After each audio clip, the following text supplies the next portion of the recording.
Hello मित्रों, welcome to my channel the big story. Ludhiana के सुनील और उसकी बीवी रीटा एक अच्छे और संपन्न परिवार से ताल्लुक रखते थे। एक दिन रीटा की भाभी उसके घर आती है। रीटा, तुझे तो पता है तेरा भाई कुछ नहीं करता, ऊपर से 2 बच्चों की जिम्मेदारी, बेटी भी बड़ी हो गई है। तू तो बुआ है, कुछ मदद कर सकती है तो कर देना।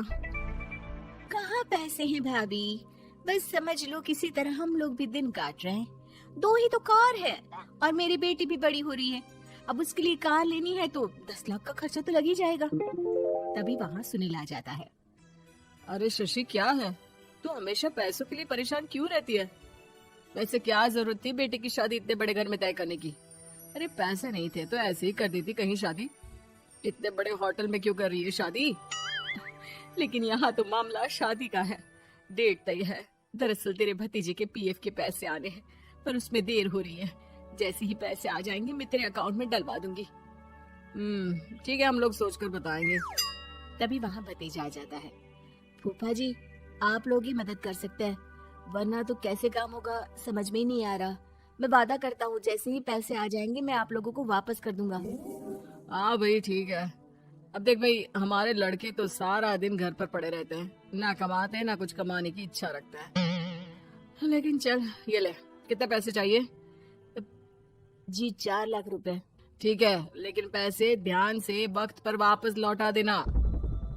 सुनील मुसीबत के वक्त बीवी के भतीजे की मदद तो कर देता है, लेकिन उन लोगों के जाने के बाद देख ले रीटा, तेरे मायके वालों ने मांगा तो दे दिया, वरना इन लोगों का मुझे कोई भरोसा नहीं है। अरे क्यों भरोसा नहीं है? इससे पहले तो कभी इन लोगों ने आपसे मदद भी नहीं ली। हाँ, ली तो नहीं, लेकिन पैसे की किल्लत ही रहती है ना इन लोगों के पास। अरे ठीक है ना, नहीं लौटा पाए तो भतीजे के ससुराल से निकाल देंगे। सुना है बड़े घर में शादी हो रही है। सुनील और रीटा पैसे तो दे देते हैं, लेकिन अगले रोज ही। हाँ भाई साले साहब, क्या हाल है? ठीक हूँ जीजा जी। क्या बात है, सालों बाद आपका फोन, जरूर कोई बात होगी, बताइए ना। अरे वो तेरी बड़ी भाभी आई थी, बेटी की शादी कर रही है ना, तो पैसे लेने के लिए मैंने दे दिए 4 लाख। सोचा भाई किसी गरीब की बेटी की शादी हो रही है, पुण्य मिल जाएगा। अच्छा किया जीजा जी, उनका बेटा बहुत मेहनती है, जल्द ही लौटा भी देगा। वहीं रीटा भी फोन करके हर किसी को पैसे देने की बात करती है। रीटा की भाभी शशि के पास उसके भाई का फोन आता है।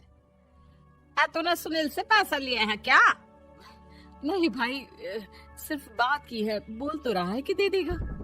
वो लोग मदद करने वालों में से नहीं है, और मदद कर भी दे लेकिन समाज में गा गा कर हालत बुरी कर देते हैं। अब गाने दीजिए ना भाई, मैं क्या कर सकती हूँ, मेरे पास कोई ऑप्शन भी तो नहीं है। बेटी की अगले हफ्ते शादी जो है। शशि की बेटी की शादी हो जाती है, लेकिन शादी मित्रों, वीडियो को लाइक करो और आगे बढ़ो। के 1 महीने बाद ही सुनील का फोन भतीजे के पास आता है। हाँ भाई, शादी तो हो गई हम लोगों की दुआ से। अब देख, ऐसा ही फायदा होता है पैसे वाले रिश्तेदार हो तो। तेरे वक्त पर हम कैसे खड़े हो गए थे, लेकिन अब पैसा लौटा दे भाई। जी मैंने पीएफ के लिए अप्लाई कर दिया था, उसकी नोटिफिकेशंस मैं आपको भी भेज देता हूँ। मुझे लगता है 10 दिन में पैसे आ जाना चाहिए। जैसे ही पैसा आएगा मैं आपके अकाउंट में डाल दूंगा। और ना जी ना, कोई नोटिफिकेशन नहीं चाहिए, पैसा चाहिए, पैसा। ठीक है अंकल, बस 10 दिन का समय दे दीजिए। अभी हफ्ता भी पूरा नहीं होता कि भतीजे के पास उसके गांव के दूर के चाचा का फोन आता है। और अब बेटा क्या बात है, सुनील के कोई पैसे ले रखे हैं तो दे क्यों नहीं देता? हाँ चाचा जी, बात तो हुई थी, 10 दिन का वक्त मांगा है, उम्मीद है हो ही जाएगा। अरे फोन कर रहा है, रोज बता रहा था कि बेटी की शादी में मदद की थी। अब क्या है ना, भले ही शादी 10 दिन रोक देते, लेकिन सुनील से मदद नहीं लेनी चाहिए थी। याद है ना, मधु की मदद करके कितना बदनाम कर दिया था उसने पूरे घर को सोसाइटी में। हाँ चाचा जी, मैं भी यही सोच रहा था कि उन लोगों से मदद नहीं लेनी चाहिए थी। कई लोगों के फोन आ चुके हैं। वहीं रीटा अपनी भाभी को फोन कर देती है। क्या है भाभी, कब पैसे लौटाओगी? पता है ना ये कितना बोल रहे थे, तुम्हारे बोलने पर मैंने पैसे दिए हैं। भाभी अब तो आपके बेटे की कार बेच दो और हम लोगों के पैसे दे दो। अरे लेकिन रीटा, बात तो 3 महीने की हुई थी ना, अभी तो 2 महीने भी नहीं हुए पैसा लिए, थोड़ा तो सब्र करो। नहीं नहीं भाभी, वैसे मेरा बेटा टिक्कू आ रहा है आप लोगों के घर रहने के लिए, उसको अच्छे से खिलाना पिलाना, समझी? भाभी को समझ में नहीं आता कि वो क्या करे। वो बेटे से बात करती है। अरे माँ, इन लोगों से मदद लेकर सच में बहुत बड़ी गलती कर दी। मुझे खुद समझ में नहीं आता कि कैसे इन लोगों के पैसे जल्द से जल्द दे दूं। तभी डोरबेल बजती है और रीटा का बेटा टिक्कू घर में आता है। आओ बेटा, मामी के घर पहली बार आए हो रहने? पापा बोल रहे थे कि आप लोग पैसे का ब्याज तो दे नहीं पाओगे, तो तब तक मैं यहीं रह लूं। और हाँ, मैं एसी के बिना नहीं सो पाता। आप लोग अपना देख लेना और पैसे जल्दी लौटा देना, क्योंकि मैं थोड़ा जल्दी जाना चाहता हूँ। रीटा का फोन शशि के पास आता है।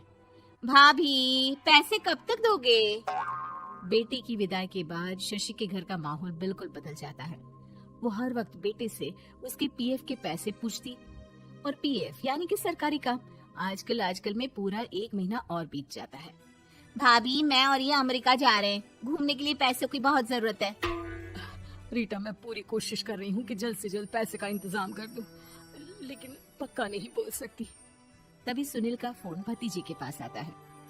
देख माना 3 महीने की बात हुई थी पैसे लौटाने के लिए, लेकिन अभी मुझे पैसों की काफी जरूरत है। मैं अमेरिका जा रहा हूँ, तो पैसे मैंने किसी से ब्याज में पकड़ लिए हैं।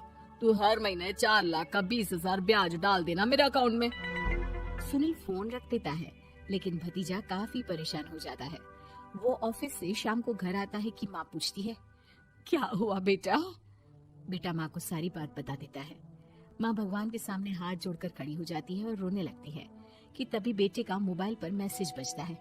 माँ, पीएफ के पैसे आ गए। और वो ऑनलाइन ही सुनील के पैसे वापस कर देता है। भला हो भगवान का।